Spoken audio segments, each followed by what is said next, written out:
Dear students, मैं doctor Naresh Kumar Agrawal, associate professor, department of ABST, government girls college Chomu. आज हम लोग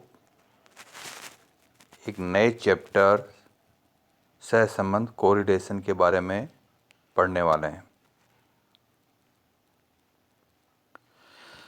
मीन मोड मीडियन डिस्पर्सन और स्क्यूनेस के बाद सहसंबंध वाले चैप्टर में दो श्रेणियां हमारे पास में होती हैं। इन दोनों श्रेणियों के बीच में संबंध कैसे ज्ञात करें, इसका अध्ययन इस वाले चैप्टर में हम करेंगे। हम सबको पता है कि हमारे जो समंक हैं वह अनेक कारणों से प्रभावित होते हैं। दो भिन्न भिन्न जो श्रेणियां होंगी हमारी, उनके बीच में संबंध भी अनेक कारणों से प्रभावित होते हैं। जैसे किसी वस्तु की मांग में वृद्धि होने पर उसके मूल्य भी बढ़ते हैं, लेकिन इसका प्रभाव या इसके समंक कई कारणों से प्रभावित होते हैं कि वर्षा कैसी हुई है, तापमान कैसा था, हमारे जो बीज हमने लगाए हैं उनसे फसल कैसी हुई है, राष्ट्रीय और अंतर्राष्ट्रीय बाजार में स्थिति क्या है। इन सब कारणों से ये मूल्य प्रभावित होते हैं। तो दो तथ्यों में होने वाले परिवर्तन एक दूसरे पर असर डालते हैं, एक दूसरे से प्रभावित होते हैं। जब दो इस प्रकार की परस्पर संबंधित समंक श्रेणियों में परिवर्तनों की माप जिस विधि से की जाती है वह विधि सहसंबंध कहलाती है। अक्सर हम लोगों ने देखा होगा कि जब हम परिवार में पति और पत्नी की आयु के बारे में देखते हैं तो पत्नी और पति इन दोनों की आयु में पति की आयु अधिक होगी, पत्नी की आयु उससे कम होगी। हमको अपवादजनक स्थिति मिलेगी जब पत्नी की आयु ज़्यादा है और पति की आयु कम है।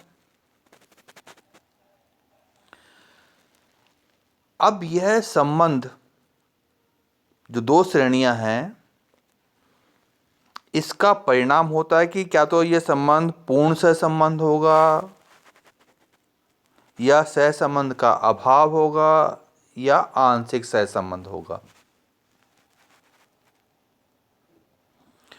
पूर्ण सहसंबंध का मतलब है कि जब हमारा सहसंबंध का माप +1 है तो परिणाम पूर्ण सहसंबंध होगा। जैसे किसी वस्तु की मांग में यदि 10% परिवर्तन आता है तो वस्तु के मूल्य में भी यदि 10% परिवर्तन ही आ रहा है तो हम कहते हैं पूर्ण सहसंबंध है। यह पॉजिटिव भी हो सकता है और नेगेटिव भी हो सकता है, लेकिन परिणाम चाहे प्लस में 1 है तो हम कहेंगे धनात्मक सहसंबंध है, और यदि माइनस में है तो हम कहेंगे ऋणात्मक सहसंबंध है। और यदि यह परिणाम हमारा 0 आता है तो हम कहेंगे कि दोनों श्रेणियों में सहसंबंध का अभाव है। माइनस पर आने पर यह नहीं कह सकते दोनों में अभाव है। माइनस आने में एक दूसरे के विपरीत स्थिति में वो काम करते हैं। जैसे आयु बढ़ने पर खेलने की आदत, इनमें विपरीत संबंध होगा। जैसे जैसे उम्र बढ़ती जाएगी हमारी फैमिली रेस्पॉन्सिबिलिटी बढ़ती जाएंगी, खेलने के लिए समय कम मिलेगा, अनेक हमारे पास में रेस्पॉन्सिबिलिटी क्रिएट हो जाती हैं, उनके कारण से हम खेलने में समय ज़्यादा नहीं लगा पाते। तुलनात्मक जो बच्चे होते हैं वो अधिकांश समय अपना खेलने में लगाते हैं। तो खेलने और हमारी उम्र, इन दोनों के बीच में ये संबंध ये घनात्मक नहीं हो सकता, ऋणात्मक ही होगा। लेकिन अधिकांश परिस्थितियों में पूर्ण सहसंबंध या सहसंबंध के अभाव के स्थान पर सीमित मात्रा में सहसंबंध पाया जाता है।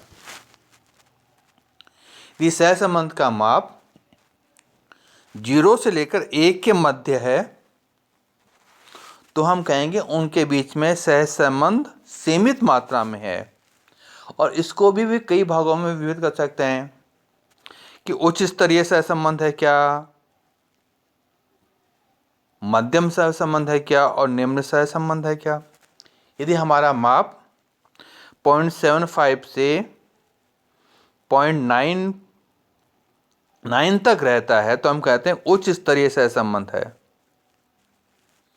और ये माप 0.75 से कम रहता है, 0.5 तक रहता है, 0.25 तक रहता है तो हम कहते हैं मध्यम स्तरीय सहसंबंध है।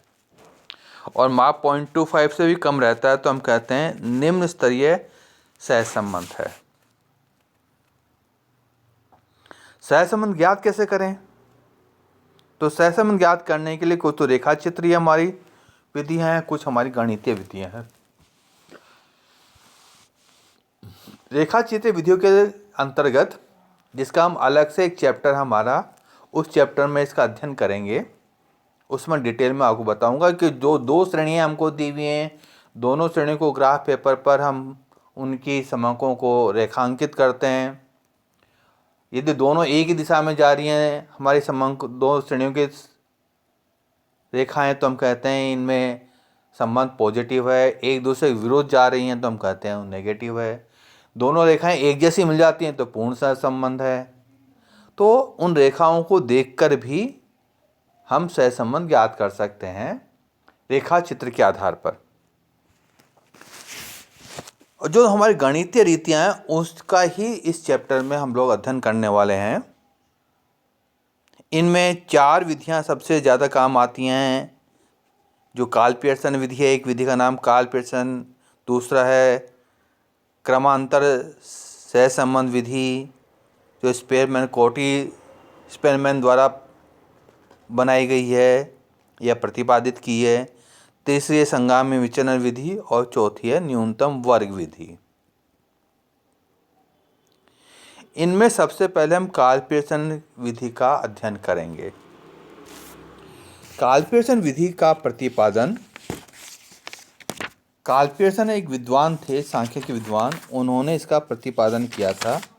उनके नाम से विधि कार्ल पियर्सन विधि के नाम से जानी जाती है।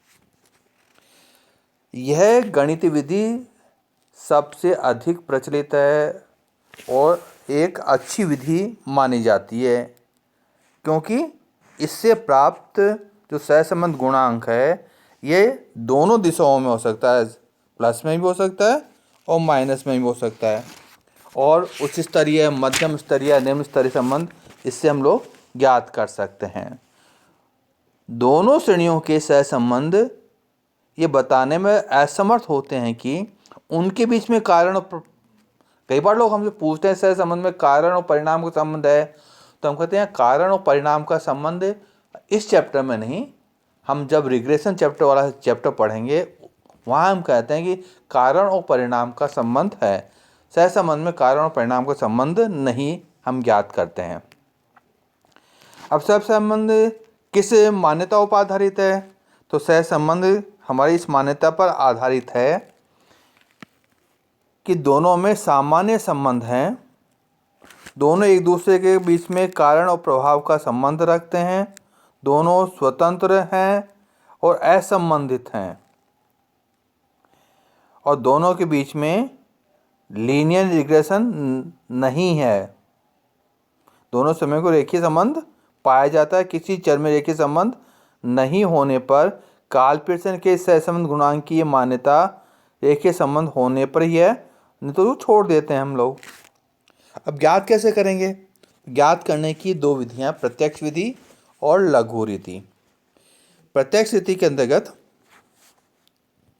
हम जो मूल समंक हमको दिए हुए हैं दोनों श्रेणियों के, उन दोनों श्रेणियों के मूल समंकों का प्रयोग हम करते हैं। दोनों श्रेणियों के मूल समंक दो श्रेणियां दी हुई हैं, इनमें एक श्रेणी x होगी, दूसरी श्रेणी y होगी। श्रेणी x को हम x स्क्वायर उसका वर्ग करेंगे, श्रेणी y के मूल्य जो दिए हैं उनका भी वर्ग करेंगे, और दोनों के प्रोडक्ट जो हमारी x श्रेणी है और y श्रेणी है इनको परस्पर गुणा करेंगे, और बाद में फॉर्मूला काम करते हैं। r बराबर n summation x y minus summation x summation y upon under root summation x square into n minus summation x square. यही काम वाई श्रेणी के लिए, summation y square into n minus summation y square. लेकिन यदि थोड़ा calculation हमें कम करना है तो हम पहले दोनों श्रेणियों का मीन निकाल लें, और मीन निकाल कर बाद में इनका डेविएशन ज्ञात करें, और डेविएशन ज्ञात करने के बाद में उनका स्क्वायर करें, और दोनों श्रेणियों के डेविएशन को परस्पर गुणा कर दें। तो इससे थोड़े से हमारे कैलकुलेशन कम हो जाएंगे। तो जब हम वास्तविक माध्यम से विचलन लें, ये भी कर सकते हैं, पहले एक्स बार निकालें, एक्स बार से विचलन लें, उनका स्क्वायर करें, वाई श्रेणी का एक्स माध्य निकालें, उससे विचलन लें। एक बात ध्यान रखिए, जब भी हम वास्तविक माध्य से विचलन लगाते हैं तो विचलनों का टोटल ही हमेशा 0 होता है। विचलनों का टोटल हमेशा 0 होता है। अब दोनों श्रेणियों के जो गुणनफल आएंगे डेविएशन के, उसका टोटल करेंगे, और फिर फॉर्मूला हम काम लेते हैं summation x y upon summation x square into summation y square, summation x y upon summation x square into summation y square. और तीसरी विधि है जिसके अंतर्गत हम जिसे लघु रीति बोलते हैं, कि पहले हम काल्पनिक माध्य से विचलन लेंगे। हमने इससे पहले विधि में वास्तविक माध्य विचलन लिए, अब काल्पनिक माध्य से विचलन लेंगे। विचलनों का वर्ग करेंगे, और दोनों श्रेणियों के जो विचलन है उनको परस्पर गुणा करेंगे, और बाद में हम फॉर्मूला काम लेते हैं summation d x d y into n minus summation d x into summation d y upon under root summation d x square into n minus summation d x square. यही काम वाई श्रेणी के लिए, summation d square d y square minus n minus summation d y का whole square. इनमें से जो हमारी लघु रीति है, इस रीति का प्रयोग करके हम सबसे कम समय में परिणाम प्राप्त कर सकते हैं। इसलिए परीक्षा की दृष्टि से जो 3 विधियां मैंने अभी बताई आपको, व्यक्तिगत श्रेणी में यहाँ पर 2 जो श्रेणियां होंगी दोनों व्यक्तिगत श्रेणी होंगी, एक्स श्रेणी भी व्यक्तिगत होगी और वाई श्रेणी भी। एक बात और ध्यान रखिएगा, सहसंबंध ज्ञात करते समय जब हम गणना करते हैं सहसंबंध की, तो प्रश्न में जिन 2 तथ्यों के बारे में संबंध पूछा गया है, हमें वही 2 श्रेणियां चाहिए। जैसे हमसे पूछा है पति और पत्नी की आयु के बीच में संबंध ज्ञात करो, तो एक श्रेणी पत्नी की आयु की होगी और एक श्रेणी पति की आयु की होगी। हमें प्रॉफिट और सेल्स के बारे में संबंध पूछा गया है, तो एक हमारा प्रॉफिट श्रेणी होगी और दूसरी श्रेणी हमारी सेल्स की होगी। लेकिन हमें संबंध पूछा जाए आयु और खेलने की आदत, और प्रश्न में मान लो आप खेलने की आदत नहीं दी हुई है, हमको कोई ऐसी सूचना जरूर मिलेगी जिससे हम खेलने की आदत याद कर सकते हैं। मान लीजिए वहाँ पर दिया हुआ है कि रोज़ खेलने आने वाले विद्यार्थी कितनी हैं और टोटल विद्यार्थी कितने हैं। टोटल विद्यार्थियों के आधार पर हम नियमित खेलने वाले विद्यार्थियों का प्रतिशत ज्ञात कर सकते हैं। यह प्रतिशत ही खेलने की आदत को रिप्रेजेंट करेगा। हम सहज संबंध टोटल विद्यार्थी और नियमित खेलने आने वाले विद्यार्थियों के बीच में ज्ञात नहीं कर सकते, जबकि प्रश्न में वही 2 सूचना दी हुई हैं, लेकिन संबंध पूछा है खेलने की आदत के बीच में। तो हमें खेलने की आदत ज्ञात करनी पड़ेगी। इसलिए एक बात ध्यान रखिएगा कि जो दो श्रेणियों के बीच संबंध ज्ञात करना है उन्हीं के आधार पर एक्स और वाई श्रेणी का हम लोग निर्धारण करें, तो हम सहसंबंध ठीक प्रकार से ज्ञात कर पाएंगे। Thank you.